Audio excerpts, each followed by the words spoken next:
안녕하세요. 책방차차 달콤 엘리입니다. 논어는 춘추시대의 사상가 공자와 그 제자들의 대화를 기록한 유교 경전입니다. 그러니까 2000년 전에 공자와 그 제자들이 주고받은 이야기들인 셈이죠. 100년 전에 쓰여진 책을 읽으면서도 어떻게 그 시절에 이런 생각을 했을까 감탄하게 되는데, 무려 2000년 전이라니 대단하다라는 생각과 함께 무수한 시간 속에서 엄청나게 많은 것들이 발전하고 변화되어 왔지만 인간들의 고민과 올바른 삶의 방향만큼은 크게 바뀌지 않았음을 다시금 깨닫게 됩니다.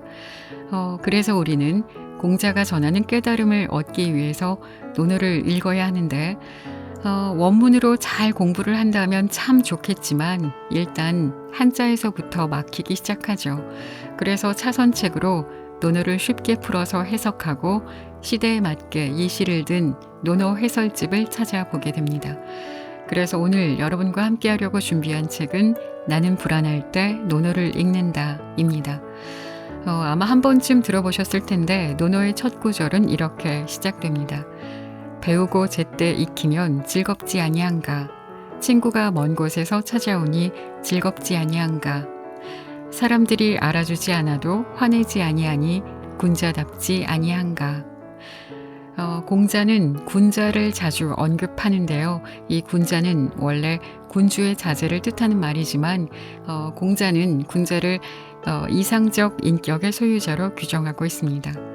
우리 모두 군자로 한 발 다가서 볼까요? 자, 오늘의 책 나는 불안할 때 논어를 읽는다. 지금부터 시작합니다.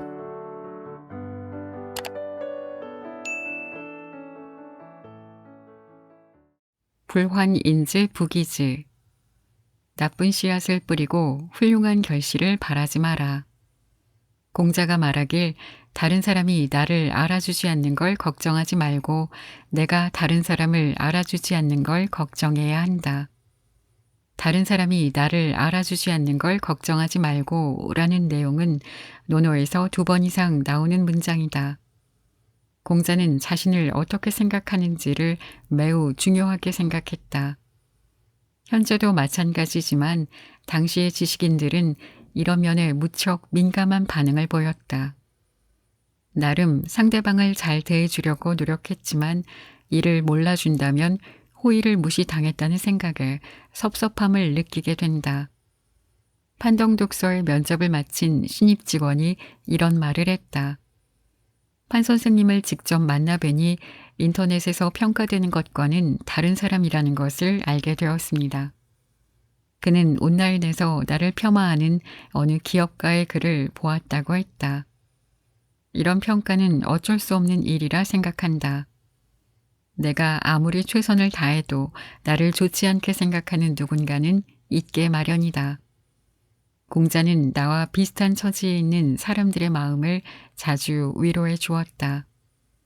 당신을 알아주지 않는 것을 걱정하지 말고 당신이 다른 사람을 알아주지 못하는 것을 신경 쓰라는 공자의 참뜻은 무엇일까? 곰곰이 생각해 보면 원인과 결과에 해당하는 말이다. 다른 사람이 자신을 알아주냐 아니냐는 일의 결과에 해당한다. 반면 자신이 다른 사람을 알아주냐 아니냐는 원인이 되는 태도이다. 다른 사람을 알아주는 것은 소기의 목적을 달성하기 위한 학습과 협력, 추천의 기회를 얻는 과정이다. 타인을 이해하고 알아주며 협력하는 과정에서 얻는 것이 많기 때문이다. 우리는 원인과 결과 중 무엇이 중요한지 잘 구분해야 한다. 원인이 어떠냐에 따라 결과는 확연히 달라질 수 있기 때문이다. 옛말에 뿌린 대로 거둔다 라는 말이 있다. 우리는 농사를 지을 때 수확을 걱정해야 하는 것일까? 아니면 충분히 노력했는지를 걱정해야 하는 것일까? 대부분은 수확을 걱정할 것이다.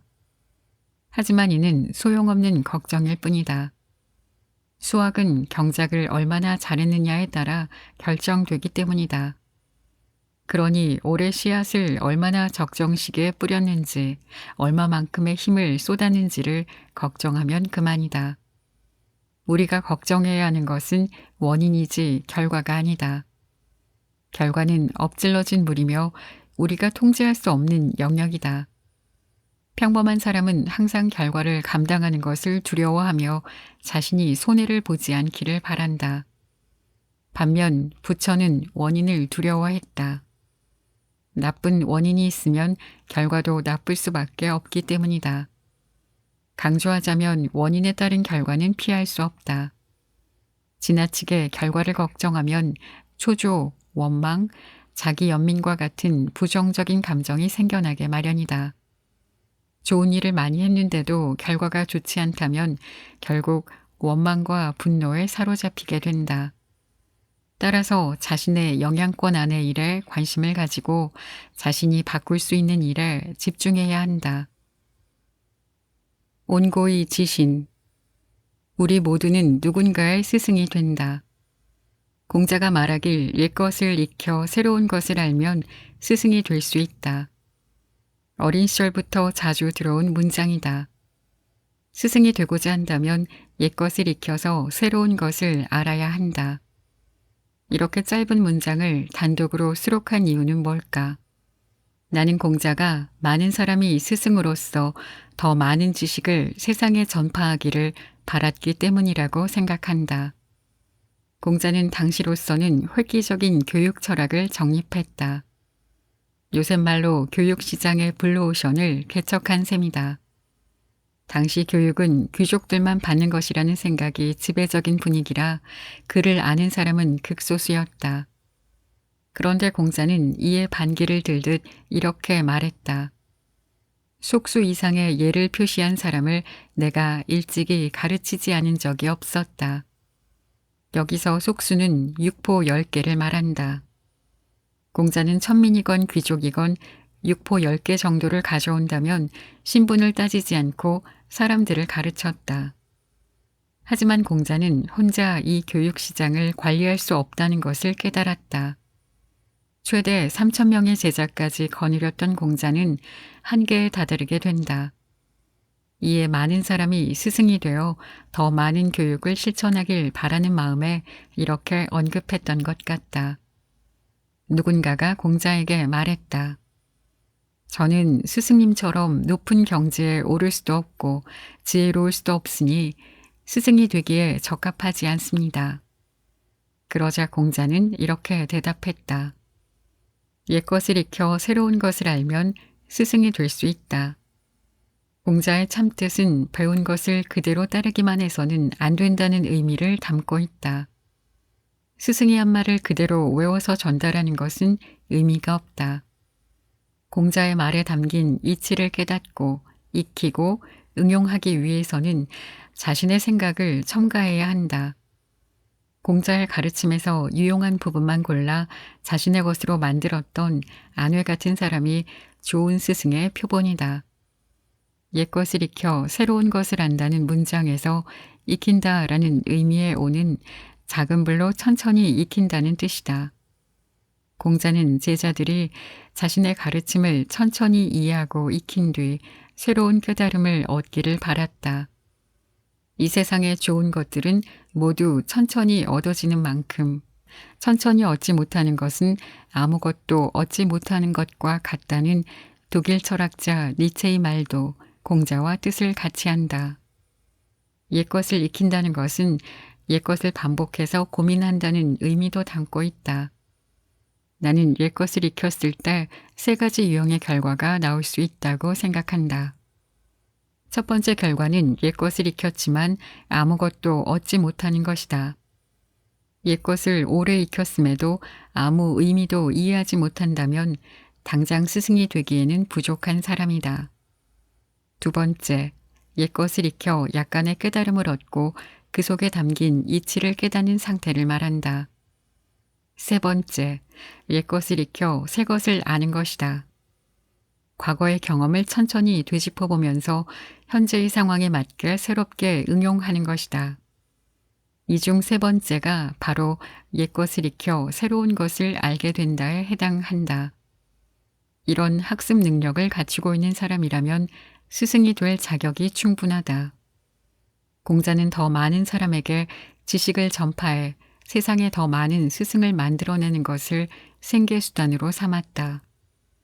공자는 스승이 되는 일은 어렵지 않다고 말했다. 옛것을 익혀서 새것을 알 수만 있다면 자격증이 없어도 다른 사람을 가르칠 수 있다. 일상생활의 사소한 것을 일깨워주는 사람도 스승인 것이다. 옛것을 익혀 새것을 알기 위해서 노력한다면 나도 누군가의 참된 스승이 될 수 있다. 부지의 부지. 아는 것과 모르는 것을 아는 것이 진정한 지식인이다. 공자가 말하길 유야 안다는 게 뭔지 알려줄까? 안다는 걸 안다고 말하고 모르는 걸 모른다고 말하는 게 아는 것이다. 이 문장에는 아주 귀여운 인물인 자로가 출연한다. 자로의 이름이 중유다. 위 문장에서 유는 자로를 지칭한다. 공자보다 9살 어렸던 자로는 솔직한 성격에 기질은 용맹스럽고 호방했으며 의협심이 강했다. 공자는 자로를 용맹함은 나보다 낫지만 제목으로 취할 게 없다 라고 평가했다. 공자도 자로만큼이나 힘이 세고 용맹스러웠다. 최무 선생의 공자전에 따르면 공자의 아버지는 아주 힘이 센 장사라서 많은 사람을 구했다. 아버지의 기질을 물려받은 공자는 의협심이 강하고 용감했다. 그런 공자는 자연히 같은 기질의 자로를 좋아하게 되었고 자로가 공자와의 싸움에 패하자 그를 제자로 삼게 된다. 하지만 직설적이고 괄괄했던 자로는 생각 없이 말하는 버릇이 있었다. 하루는 공자가 자로를 불러 말했다. 중이야, 내가 너에게 한 말을 잊어버린 것이냐. 아는 일을 안다고 말하고 모르는 일은 모른다고 인정하는 것이 지식을 구하는 방법이다. 공자는 밖에서 큰 소리를 치거나 스승 노릇을 하며 사람들을 잘못 인도하는 자로가 못마땅해 조언을 한 것이다. 미국 뉴욕의 코넬 대학교의 데이비드 더닝과 저스틴 크루거는 인지 편향 현상인 더닝-크루거 효과에 대해 설명했다. 더닝-크루거 효과는 자신의 부족함을 인지하지 못하는 상태를 말한다. 가령 일을 해낼 수 있는 능력이 없음에도 자신감에 넘쳐 자신의 부족함을 파악하지 못하는 사람들이 있다. 자로는 자신감으로 가득 찬 사람이었다. 그는 자신이 여러 해 동안 공자의 가장 가까운 제자 중 한 사람이기 때문에 많은 이치를 깨달아 어느 정도 경지에 올랐다고 생각했던 것 같다. 하지만 자로는 더닝-크루거 효과에 빠져 있었다. 애플 창업자 스티브 잡스는 Stay hungry, stay foolish라는 말을 했다. 직역하면 허기진 상태로 머물러라, 바보처럼 머물러라가 된다. 이 말은 자신의 무지를 인정하라는 말이다. 공자는 스티브 잡스보다 2000여 년 먼저 이 점을 지적했다. 1900년에 열렸던 세계 물리학 회의의 일화를 소개한다. 세계 유수의 물리학자들이 한자리에 모였다. 연력학을 확립하고 전자기학 분야에서 뛰어난 성과를 보여주었으며 지구 물리학에서는 항해술에 기여한 영국의 물리학자 베런 켈빈도 이 회의에 참석했다. 그는 뉴턴의 만류인력 법칙 등 지금까지 이룩한 물리학의 성과에 감격하며 이론 영역에서 더 이상 밝힐 비밀이 없으니 남은 업무는 더 정확하게 측정하는 것뿐이라고 생각했다. 물리학이라는 거대한 빌딩은 이미 지어졌으니 맑은 하늘에 떠있는 먹구름 한두 점을 제외하면 더 해석할 것은 없다는 것이다. 뉴턴의 이론을 뛰어넘은 양자역학의 주요한 창시자인 플랑크도 젊은 시절 물리학을 전공하려 하자 한 교수가 물리학은 이미 연구할 게 없다고 만류했다고 한다. 하지만 알다시피 물리학은 그 후로도 끝없는 이론을 밝혔고 아직도 미지의 분야가 무한히 남아있다. 우리는 세계를 완전히 알지 못하는 상황에서 모든 걸 다 안다고 자만할 때가 있다. 역사를 돌이켜보면 우리를 속박하는 많은 것들을 자각하지 못하고 잘못된 지식을 의심 없이 그대로 믿고 고소한 경우를 많이 볼 수 있다. 과학의 역사도 마찬가지였다. 17세기 독일 천문학자 케플러가 등장하기 전까지 사람들은 행성운동의 궤적이 원형이라고 믿어왔다. 아리스토텔레스 시대부터 하늘은 완전 무결한 공간으로 여겨졌기에 행성의 궤적도 원처럼 완벽할 것이라 생각했던 것이다. 하지만 케플러가 행성 운동에 관한 제1법칙인 타원 궤도의 법칙 등 케플러 법칙 3가지를 제시하면서 사람들의 생각은 바뀌기 시작했다. 우리를 망가뜨리는 건 무지가 아니라 자만이라는 말이 있다.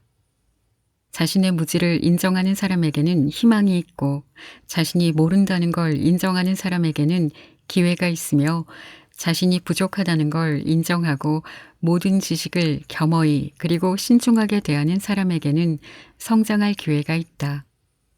가장 무서운 것은 자신이 무지하다는 사실을 모른 채 득이양양하는 것이다.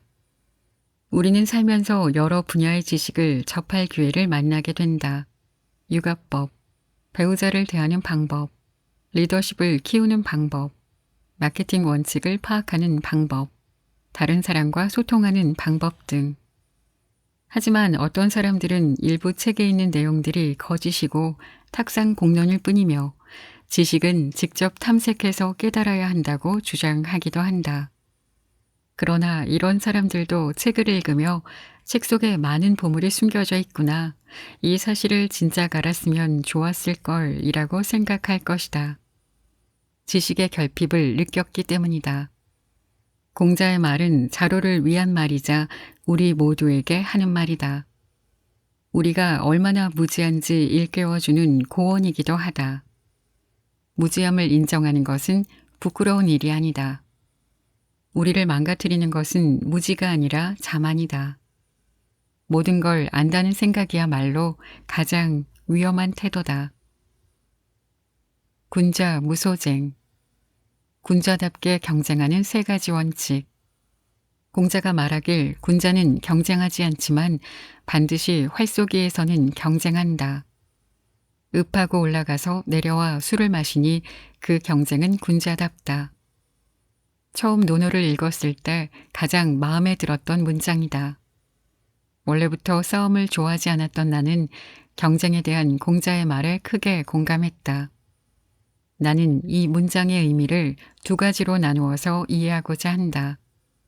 하나는 경쟁이고 다른 하나는 진취이다. 경쟁에서의 승리는 오직 한 사람이기 때문에 남는 것 없는 제로섬 게임일 뿐이다. 반면 진취는 새로운 가치를 창조해내는 힘이다. 즉, 이기고 지는 것을 떠나서 새로운 무언가를 성취하는 것이 진취이다. 하늘의 운행이 굳세니 군자는 이를 바탕으로 쉬지 않고 힘쓴다. 군자 같은 공자는 이 말처럼 끊임없이 진취하려 노력했다. 공자는 하루를 새롭게 하고 날마다 새롭게 하며 더더욱 날로 새롭게 하기 위해 평생 노력했다. 이런 면에서 공자는 굳세고 미래지향적인 사람이었다. 누구든지 군자가 될 수 있다. 명예와 이익만을 좇지 않고 창조하고 진취할 수 있는 일에 참여한다면 말이다. 위 문장은 공자가 언급했을 당시의 상황도 함께 살펴야 제대로 뜻을 이해할 수 있다. 공자는 다른 사람과의 경쟁에서 이기려고 발버둥치지 않았다. 분열과 갈등의 상황 속에서 공자는 쟁론을 멈추고 그 자리를 떠났다. 위나라를 떠났고 제나라를 떠났으며 청나라에서도 떠났다. 반대에 부딪힐 때마다 그는 떠났다. 이런 공자의 모습을 보며 사람들은 이렇게 말했을 것이다. 어째서 싸우지 않으십니까? 어째서 논쟁을 피하십니까? 공자는 다음과 같이 생각했다. 사람은 할 수 있는 일을 다하면 하늘의 명을 기다려야 한다. 그래서 공자는 저급한 일에 참여하거나 다른 사람과 진흙탕에서 싸우길 원치 않았다. 공자는 말했다. 나는 싸우지 않고 끊임없이 가치를 창조할 뿐이다. 그렇다면 올바른 경쟁의 방법은 어떤 것일까? 공자는 반드시 활쏘기에서는 경쟁한다고 했다. 말 그대로 활쏘기는 경쟁할 만한 것이라는 뜻이다. 활쏘기는 당시 귀족들이 예의를 지키며 경쟁하던 스포츠였다. 활쏘기 전에 하는 말이 있다. 읍하고 올라가라. 먼저 서로 인사를 하고 양해를 구한 뒤 올라가서 활을 쏴야 하는 예의를 말한다. 활을 쏜 후에도 하는 말이 있다. 내려와 술을 마셔야 한다. 활쏘기를 마치고 난 뒤 함께 술을 마시며 서로에게 배우고 노력한 부분에 감사의 마음을 표현하는 것을 말한다. 위에서 묘사한 활쏘기 장면을 한번 상상해 보면 활쏘기가 얼마나 멋진 스포츠였는지 알 수 있다. 경쟁은 하되 도와 예를 지키는 군자들의 모습은 가히 영화 속의 한 장면 같다. 공자는 그래서 그 경쟁은 군자답다 라고 했던 것이다. 군자답게 경쟁하기 위해서는 지켜야 할 규칙이 있다. 첫째, 선을 지키며 경쟁한다. 둘째, 상대방을 존중한다. 셋째, 개인의 이익이 아닌 대세를 위해 고려한다. 그러기 위해서 스스로 창조력을 발휘하며 더 큰 비전을 가져야 한다. 만약 이 세 가지 규칙을 지킬 수 있다면 군자답게 경쟁한다고 할 수 있다. 머릿속으로 상상해보자. 고대 사람들의 활쏘기 경기처럼 다른 사람과 공평하게 예를 갖추어 경쟁한다면 어떤 모습이 펼쳐질까? 아마도 아주 멋지고 아름다운 광경일 것이다. 모든 사람이 공정하게 노력해서 일하며 경쟁하는 사회는 희망이 있다. 판동 독서에서 소개한 구글은 어떻게 일하는가는 세계 인류 기업의 조직 문화를 설명한다. 구글 직원들의 사내 경쟁은 치열하다. 하지만 다른 사람이 자신보다 능력이 뛰어나다고 불쾌해하지 않는다. 다른 직원이 자신보다 뛰어나다는 이유로 화를 내거나 소동을 일으키는 직원이 있다면 구글은 세계적인 기업이 될 수 없었을 것이다. 다른 사람이 뛰어나다는 이유로 싸우고 경쟁하는 것은 군자다운 경쟁이 아니기 때문이다. 사소한 이익을 위해서 우리는 살면서 얼마나 많이 다투고 경쟁하는가. 사람들과 충돌하는 원인 중 대부분이 명예, 이익, 의리, 체면 때문이 아니던가. 양쪽 모두 손해를 보는데도 기어코 싸워서 이기려 달려드는 것은 소인배들의 경쟁이다. 옛날 논어 해설가들은 군자는 경쟁하지 않는다는 부분만 인용하는 경우가 많았다. 그래서 경쟁 상황에서 물러나야 한다고 설명했다.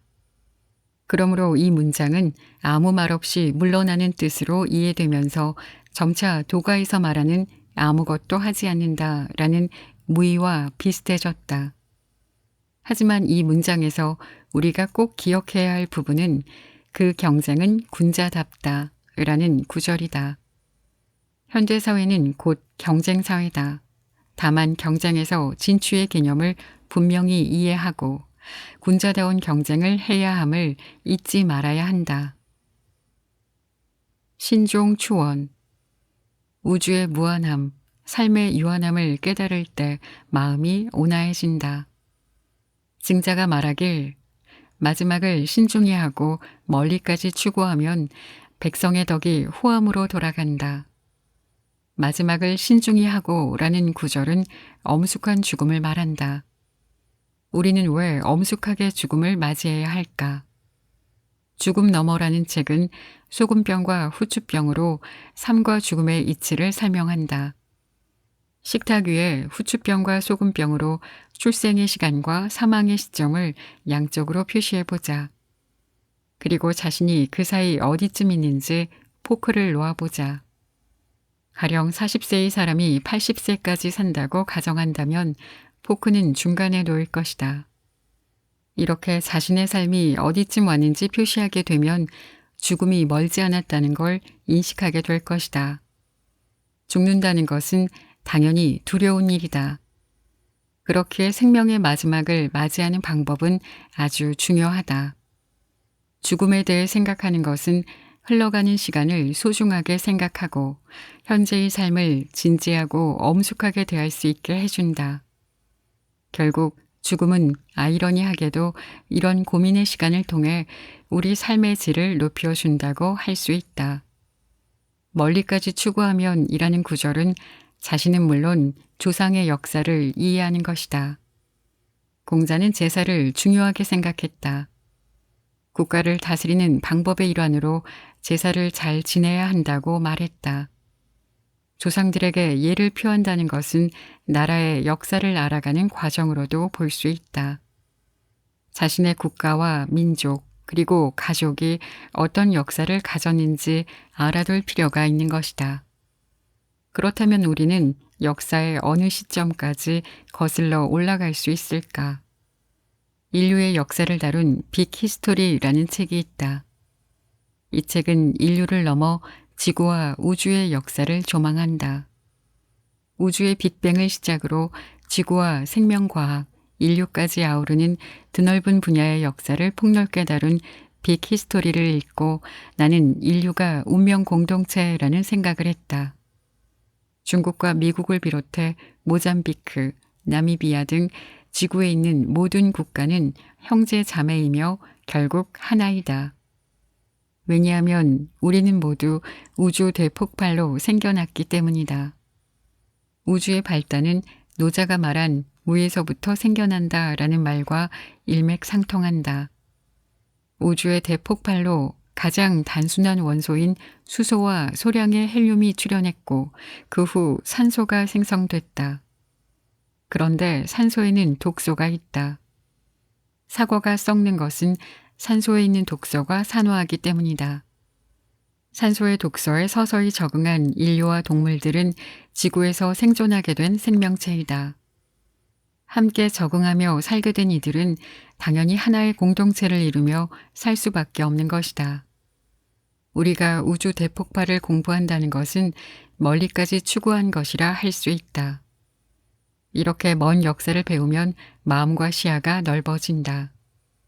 시야가 좁은 사람은 주변 사람들을 적대시하고 고통과 갈등을 해결할 방법을 찾지 못하게 된다. 하지만 멀리까지 추구하는 마음은 시야를 넓혀준다. 이처럼 우리가 미래와 과거에 대한 지식을 진지하게 배우려 한다면 무엇이 바뀔까? 증자는 백성의 덕이 후함으로 돌아간다고 말했다.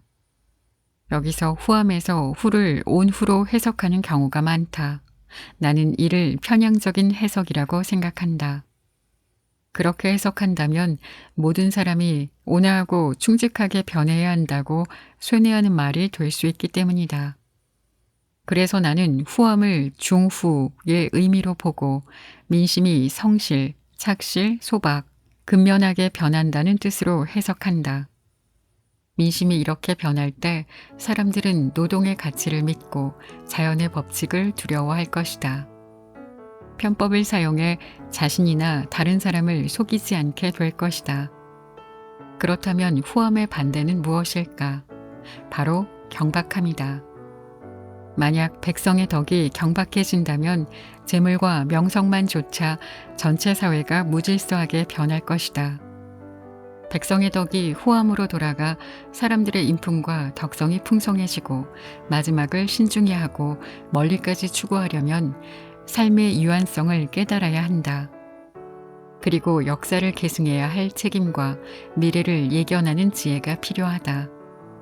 이 두 가지 측면을 두루 살피며 진지하게 연구하고 실천해야 비로소 민족 전체가 번영할 수 있다. 이것이 바로 증자의 마지막을 신중히 하고 멀리까지 추구하면 백성의 덕이 후한 곳으로 돌아간다 라는 말에 담긴 핵심 의미이다. 이것이 바로 휴머니즘 정신이다. 재미있게 들으셨나 모르겠습니다. 문득 궁금해진 게 있는데요. 우리가 태어나서 죽을 때까지 고민하고 걱정하는 문제거리가 과연 몇 가지쯤 될까요? 어마무시하게 많을 것 같기도 하고 또 잘 따져보면 겹치는 문제들이 꽤 많을 것도 같습니다. 우리가 마주하게 되는 그 수많은 문제거리들을 모두 가장 좋은 방법으로 당황하지 않고 헤쳐나갈 수는 없습니다. 우리는 잘못된 길로 접어들기도 하고 때론 나의 의지와는 상관없이 실패하기도 하고 또 다른 사람들에게서 상처를 받기도 하고 무너져 버릴 때도 있습니다. 하지만 우리는 용기를 내서 다시 일어나고 도전하고 그렇게 살아가죠.